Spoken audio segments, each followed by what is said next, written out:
BHU IIT में हुई सनसनीखेज वारदात के 2 महीने बाद पुलिस को बड़ी सफलता हाथ लगी। पुलिस ने घटना में शामिल 3 युवकों को गिरफ्तार कर लिया है। तीनों की पहचान सामने आने के बाद समाजवादी पार्टी और कांग्रेस प्रदेश सरकार और बीजेपी पर हमलावर हो गई है। सपा और कांग्रेस का आरोप है कि लगातार तीनों को बचाने की कोशिश होती रही है। अब इस मामले पर कांग्रेस पार्टी ने एक सनसनीखेज आरोप लगा दिया है। कांग्रेस ने आरोप लगाया है कि बीएचयू में छात्रा से गैंगरेप के बाद आरोपी चुनाव प्रचार के लिए मध्य प्रदेश गए थे। कांग्रेस ने एक्स पर पोस्ट करते हुए लिखा, बीएचयू में छात्रा का गैंगरेप करने के बाद बीजेपी के पदाधिकारी एमपी में चुनाव प्रचार करने चले गए। एमपी में ये बलात्कारी मोदी की गारंटी का प्रचार कर रहे थे, बीजेपी के लिए वोट मांग रहे थे। बीजेपी के पदाधिकारी पहले भी लड़खानी करते थे, इन्हें उम्मीद थी कि ये मामला दब जाएगा।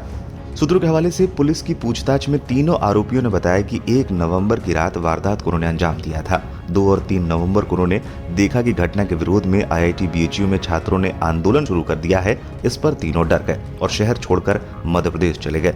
मध्य प्रदेश में विधानसभा के चुनाव प्रचार में लग गए। तीनों आश्वस्त हो गए कि अब वो गिरफ्तार नहीं होंगे, लेकिन सीसीटीवी कैमरों की फुटेज की मदद से तीनों आरोपियों को चिन्हित कर उन्हें उनके घर से सर्वेलेंस सेल, क्राइम ब्रांच और लंका थाने की पुलिस टीम ने गिरफ्तार कर लिया।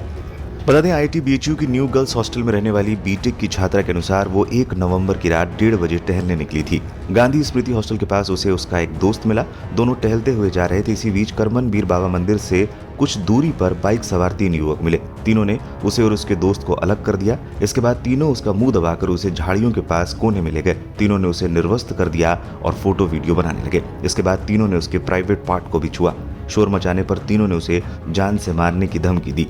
तीनों उसका मोबाइल नंबर लेकर उसे लगभग 15 मिनट तक अपने साथ रखे हुए थे। इसके बाद तीनों उसे छोड़कर बाइक से चले गए थे।